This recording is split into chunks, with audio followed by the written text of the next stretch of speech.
In this section, we see the same doctor with a different patient.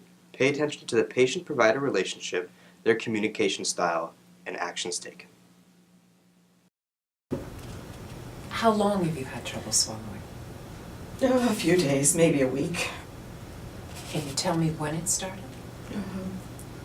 I honestly don't know. I've been very busy lately. I thought it would just go away.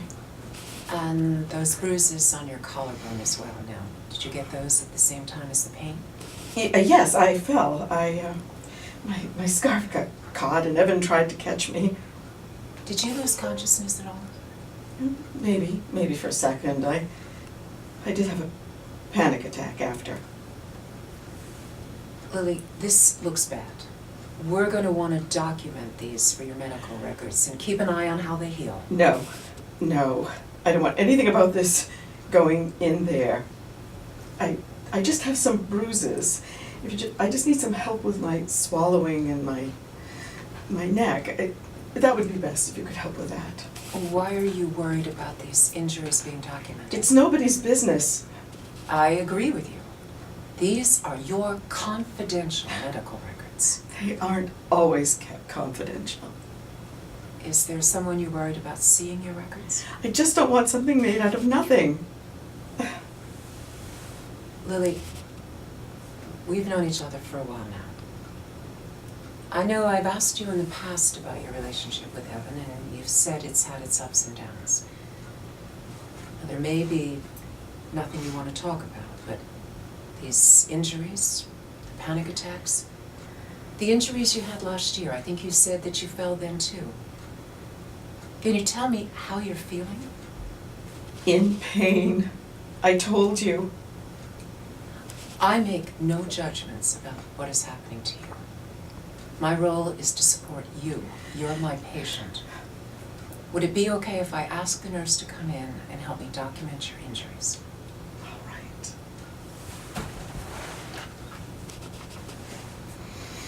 Yeah, Tony, would you please ask Krista to come in? Thanks. Thank you. We'll get a clear record. You know, neck injuries can be serious. The muscles and ligaments can be damaged, like whiplash. Damage to the trachea and breathing can occur. And passing out, a loss of oxygen, can actually lead to brain damage. This is serious. That's why I'm concerned about you. Can you tell me that you're safe to go home? Should I worry that Evan will hurt you, or that you'll hurt yourself? No, I don't think so. And what about the kids?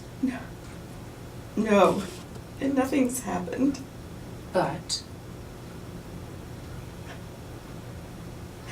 I just don't know what to do. is he here now? No. Is there a family member or a friend that you can confide in? That would be the day. Well, I know I'd feel better if I knew you had a plan. I can hardly think. A plan? Okay, I'll tell you what. We'll take care of the exam first. Then there's another office you can be in until you go. But before you go, you could use the privacy to make a call to the local support line. Are you aware of the domestic violence organization that serves the county? You know, we all have to be prepared for our own safety and the safety of our kids. That's why we have first aid kits and fire extinguishers and anti-lock brakes. In this case, I prescribe that you talk to the hotline about a safety plan. They can help you think about what you might need to have or to do if you or the kids are in danger. I just don't know. That's okay. And I can't tell you what to do. You know best how to keep yourself safe. But Lily, if you had a heart problem, I'd refer you to a cardiologist. If you needed your appendix out, you'd go to a surgeon. In this case, the specialists I'd recommend are domestic violence advocates. It's free, confidential.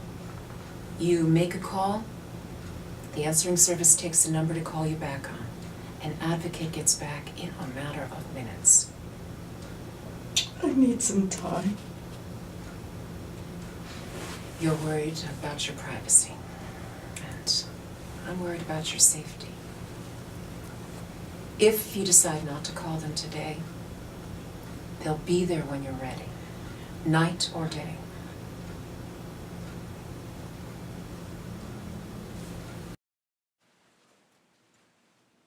That was intense. Indeed, and it's not uncommon either. What did you find to be intense? Well, I think a lot of what wasn't said is what affected me the most. What do you mean? Well, clearly the patient, Lily, was making up a story about what had happened.